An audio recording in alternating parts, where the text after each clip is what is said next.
O homem que viu esperança onde outros viam apenas terra. George Washington Carver nasceu em uma época em que pessoas negras enfrentavam enormes barreiras para estudar.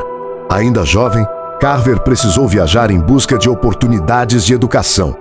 Trabalhou em diferentes lugares para conseguir continuar seus estudos. Quando finalmente entrou na faculdade, descobriu que seu amor pelas plantas poderia se transformar em uma missão. Em 1896, recebeu um convite para trabalhar no Instituto Tuskegee, no Alabama. Ali, dedicou quase toda a sua vida a ensinar agricultura e ajudar agricultores pobres. Muitos daqueles agricultores dependiam quase exclusivamente do algodão, que empobrecia o solo. Carver começou a ensinar novas maneiras de cuidar da terra e incentivou o cultivo de alternativas, como amendoim e batata doce. Ele pesquisou durante anos e descobriu centenas de maneiras de utilizar essas plantas. Mas seu maior objetivo não era ficar famoso, era ajudar pessoas. Carver acreditava que conhecimento poderia abrir portas para quem vivia na pobreza. Seu trabalho combinava ciência, educação, serviço e uma profunda fé. Ele poderia ter olhado para sua infância difícil e pensado que seu futuro estava determinado, mas escolheu estudar. Poderia ter usado seu conhecimento apenas para benefício próprio, mas escolheu ensinar. E poderia ter visto uma terra cansada como um problema sem solução, mas enxergou nela uma oportunidade de recomeço. Durante décadas, Carver ensinou, pesquisou e trabalhou para melhorar a vida de outras pessoas. Sua história deixou uma lição poderosa. Às vezes, Deus coloca uma semente em nossas mãos muito antes de mostrar a árvore que ela se tornará. Carver começou com poucas oportunidades, mas não permitiu que suas circunstâncias definissem o tamanho de seu propósito. Moral: não despreze o pequeno começo. Estude, trabalhe, persevere e use aquilo que Deus colocou em suas mãos para abençoar outras pessoas. O lugar onde você começa não determina onde sua história pode chegar. Não desprezeis o dia das coisas pequenas. Zacarias 4:10. A casa onde a fé virou coragem. Durante a Segunda Guerra Mundial, na cidade de Haarlem, na Holanda, vivia Corrie ten Boom, com seu pai e sua irmã Betsy. A família era cristã e possuía uma relojoaria. Quando os nazistas começaram a perseguir os judeus, a família decidiu ajudar aqueles que estavam em perigo. A casa dos ten Boom tornou-se um esconderijo. Uma pequena sala secreta foi construída atrás de uma parede, onde pessoas perseguidas podiam permanecer escondidas. Corrie sabia que, se fossem descobertos, poderiam ser presos ou até mortos. Mesmo assim, continuou ajudando. Ela acreditava que sua fé exigia mais do que palavras. Certa noite, enquanto pessoas estavam escondidas na casa, Corrie percebeu o tamanho do risco. Ela poderia ter pensado: é perigoso demais, preciso parar. Mas continuou. Em 28 de fevereiro de 1944, a família foi descoberta e presa. As pessoas escondidas, porém, não foram encontradas durante a invasão e, posteriormente, conseguiram ser retiradas do esconderijo. Corrie e sua irmã Betsy foram levadas para campos de concentração. Ali enfrentaram fome, doenças, humilhação e sofrimento. Mesmo naquele ambiente terrível, Betsy continuava incentivando Corrie a orar e a não perder a esperança. Betsy morreu em Ravensbrück, mas Corrie sobreviveu. Depois da guerra, Corrie dedicou sua vida a falar sobre perdão, fé e reconciliação. Em 1967, Yad Vashem reconheceu Corrie ten Boom como justa entre as nações por sua atuação para salvar judeus. A história de Corrie mostra que fé não significa ausência de medo. Significa escolher fazer o que é certo, mesmo quando o medo está presente. Sua casa era apenas uma relojoaria, mas, naquele período, tornou-se um lugar onde vidas foram protegidas. Moral: Deus pode usar uma pessoa comum em um lugar simples para fazer uma diferença extraordinária. Não espere ter força para tudo. Comece fazendo aquilo que é certo diante de você. Não temas, porque eu sou contigo. Não te assombres, porque eu sou teu Deus. Isaías 41:10. A mulher que atravessou as montanhas pela fé. Gladys Aylward era uma jovem britânica que sonhava em trabalhar como missionária na China. Mas muitos diziam que ela não conseguiria. Ela não tinha dinheiro suficiente para viajar e não possuía formação teológica. Mesmo assim, não abandonou seu sonho. Em 1930, conseguiu dinheiro para viajar de trem até a China e começou a trabalhar em uma pequena missão em Yancheng. Ali, dedicou-se a ensinar, ajudar famílias e compartilhar sua fé. Anos depois, a guerra chegou à região. A situação ficou perigosa. Quando Yancheng foi atingida pela guerra, Gladys precisou fugir com dezenas de crianças. Ela não tinha um exército, não tinha veículos suficientes. Tinha apenas sua coragem, sua fé e a responsabilidade por aquelas crianças.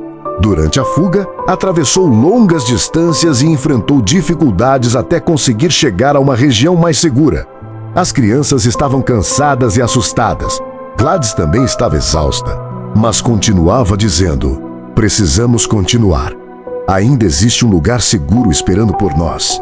Depois de uma longa jornada, finalmente chegaram ao destino. As crianças estavam vivas. Gladys havia conseguido conduzi-las para a segurança. Sua vida continuou sendo marcada pelo cuidado com crianças e pessoas necessitadas. Ela nunca ficou conhecida por possuir grandes recursos. Ficou conhecida porque não desistiu quando a missão parecia grande demais. Sua história deixou uma lição. A fé não significa que o caminho será fácil. Significa continuar caminhando quando existe uma razão maior para não desistir. Gladys poderia ter olhado para aquelas montanhas e pensado: é impossível. Mas olhou para as crianças e decidiu: precisamos continuar. Moral: quando Deus coloca uma missão em seu coração, não permita que o tamanho dos obstáculos determine o tamanho da sua fé. Dê um passo de cada vez. A força para continuar pode aparecer justamente durante a caminhada. Posso todas as coisas naquele que me fortalece. Filipenses 4:13.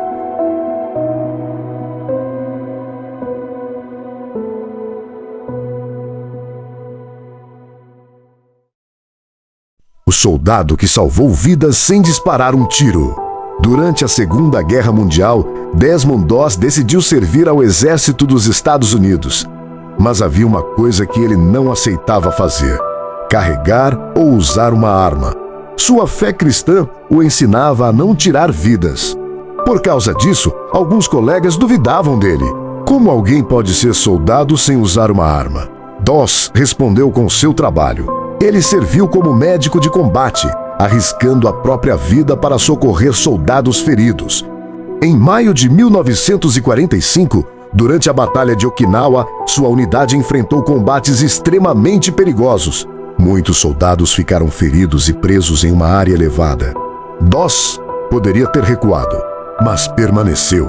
Um por um, encontrou os feridos e os levou até um local seguro. A situação era tão perigosa que ele continuou trabalhando mesmo depois que muitos outros haviam sido retirados. Doss orava e repetia para si mesmo que precisava salvar mais um. Depois de salvar um soldado, procurava outro, depois outro e mais outro. Ao final daquela missão, havia ajudado a salvar aproximadamente 75 homens. Mais tarde, recebeu a Medalha de Honra, a mais alta condecoração militar dos Estados Unidos.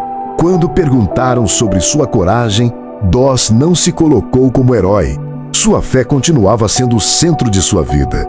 Ele acreditava que sua missão era servir e preservar vidas. Doss mostrou que coragem não é ausência de medo. Coragem é continuar fazendo o bem, mesmo quando o medo está presente.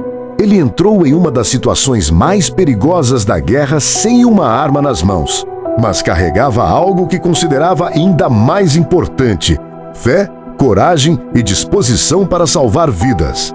Moral: você pode enfrentar situações difíceis sem abandonar aquilo em que acredita. Permaneça fiel aos seus princípios, faça o bem que estiver ao seu alcance e não permita que o medo determine suas escolhas. Ninguém tem maior amor do que este, de dar a alguém a sua vida pelos seus amigos. João 15:13. O menino que encontrou respostas no silêncio da floresta. George Washington Carver nasceu em uma época de escravidão, no Missouri, nos Estados Unidos. Ainda bebê, ele e sua mãe foram sequestrados. George acabou sendo encontrado e devolvido à família que o criou, mas sua mãe nunca foi encontrada. Frágil durante a infância, George passava muito tempo observando a natureza. Ele cuidava das plantas, estudava flores e experimentava maneiras de fazê-las crescer. Os moradores começaram a chamá-lo de médico das plantas. Mas George queria aprender mais. Quando cresceu, saiu de casa para procurar escolas que aceitassem estudantes negros. Precisou trabalhar, mudar de cidade e enfrentar portas fechadas. Mesmo assim, continuou estudando. Sua caminhada o levou até o Iowa State College, onde conquistou formação em agricultura e, em 1896, tornou-se o primeiro estudante negro a obter um mestrado em agricultura naquela instituição. No mesmo ano, recebeu um convite de Booker T. Washington para trabalhar no Tuskegee Institute, no Alabama. George aceitou. Durante quase 47 anos, ensinou, pesquisou e procurou maneiras de ajudar agricultores pobres. Ele desenvolveu métodos de cultivo e encontrou centenas de utilizações para plantas como amendoim e batata doce. Mas Carver não guardou seu conhecimento apenas para si. Criou formas de levar ensinamentos diretamente aos agricultores das comunidades. Sua fé também fazia parte de sua vida. Desde jovem, a busca pelo conhecimento caminhou junto com sua confiança em Deus. Aquele menino que um dia caminhava pela floresta observando pequenas plantas, acabou se tornando um cientista, professor e humanitário reconhecido. Sua história mostra que grandes destinos podem começar em lugares muito simples. Moral: não despreze aquilo que parece pequeno. Uma curiosidade, um talento ou uma pequena oportunidade podem ser sementes de algo muito maior. Continue aprendendo, trabalhando e confiando em Deus, mesmo quando o caminho parecer difícil. Não desprezeis o dia das coisas pequenas. Zacarias 4:10.